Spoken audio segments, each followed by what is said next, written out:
Oke, standby, kamera ready, sound ready, 3, 2, 1, action. Assalamualaikum warahmatullahi wabarakatuh.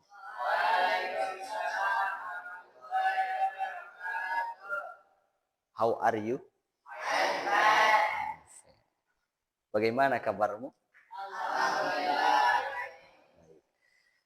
Baik, sebelum kita masuk pembelajaran, lebih baik kita berdoa terlebih dahulu. Berdoa dimulai.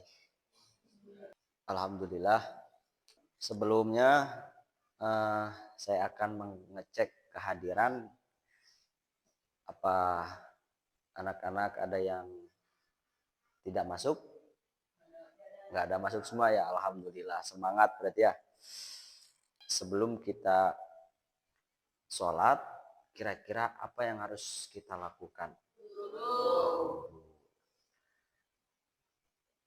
Mengapa kita harus melaksanakan wudhu sebelum sholat?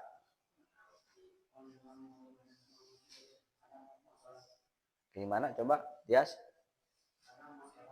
Karena mau sholat.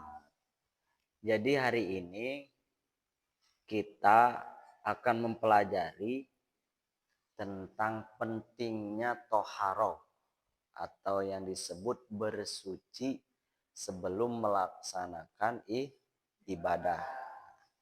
Jadi materi ini adalah materi hari ini materi toharoh.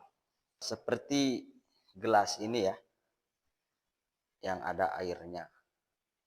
Airnya warna apa? Warna putih. Air minum. Ini air putih. Saya memperumpamakan kalau air ini dicampur dengan tanah, air ini bakal menjadi warna apa? Maka keputihan kesucian itu akan berubah. Jadi air yang bersih menjadi keruh karena bercampur dengan sesuatu yang mengotorinya. Begitu pula seorang muslim ketika hendak menghadap Allah dalam sholat, ia harus berada dalam keadaan suci dari hadas kecil maupun hadas besar. Oleh karena itu Islam mengajarkan toharoh atau bersuci sebelum melaksanakan ibadah. Ibaratnya begini, kita itu kan lahir ke dunia itu dalam keadaan fitroh. Fitroh itu suci. Nah, ibaratnya kita ini sama Allah dipinjemin lah. Kan kita ini titipan dari Allah kepada orang tua. Dipinjemin. Ini Dias saya amanahkan kepada bapaknya Dias, mamanya Dias dalam keadaan suci. Itu si Dias pertama lahir itu keadaan suci. Maka kalau mau pulang, mau meninggal, mau balik lagi kepada Allah, maka kita lagi diri kita apa? Membersihkan dosa, istighfar. Makanya kalau udah tua, udah mau deket karena mati, rajinlah ibadah. Ibarat kita minjem piring ke si Patih, si Dias minjem piring ke Patih dalam keadaan bersih. Kira-kira mau nggak Patih dipulangin piringnya kotor? Nah begitu kita mau menghadap Allah, kita harus bersih. Ya karena kita asalnya bersih dari Allahnya kita. Sebagaimana di dalam kitab Sakinah ya, dijelaskan bahwa toharoh itu ada syaratnya. Sholat ya, sholat itu ada syaratnya. Ketika kita mau melaksanakan sholat ada syaratnya. Di sini disebutkan syurutus sholati sama niatun toharotul hadasaini. Di sini toharoh di dalam kitab Sakinah menjadi syarat ya, menjadi syarat untuk melaksanakan sholat. Nah, ketika sholat memiliki syarat dan syarat itu termasuk toharoh, maka wajib kita laksanakan sebelum sholat. ibaratnya kita mau sholat harus membersihkan najis dulu, terus membersihkan badan, terus tempat, dan alat-alat yang mau kita pakai sejadah itu harus bersih. Semuanya lah harus suci dari najis. Di sini toharo ini tasniah. Toharo ini harus suci dari najis kecil dan najis besar. Najis kecil itu seperti apa? Seperti kencing, BAB, itu najis ke. Kalau najis besar seperti apa? Keluar mani ataupun ihtilam, mimpi basah. Maka itu beda lagi, bukan cara menghilangkannya bukan berwudu tapi melaksanakan mandi wajib. Baik, dari yang sudah kita jelaskan tadi, kira-kira dari kawan-kawan semua pada materi ini ada yang mau ditanyakan? Oke, Dias mau nanya apa, Dias? Syarat-syarat. Oke, pertanyaan bagus. Jadi untuk syarat wudhu menurut kitab Sapina itu ada 10.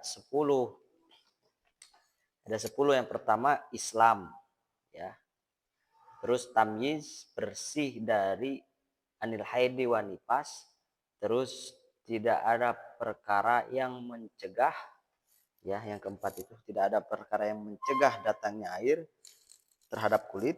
Terus tidak ada di dalam anggota yang mau dibasuh perkara yang bisa mengubah sifat Parduan air. wudu.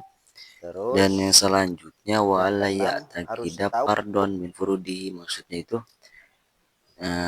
syarat ini kita tidak boleh menekatkan satu fardu dari beberapa fardu bahwasannya fardu itu sunnah.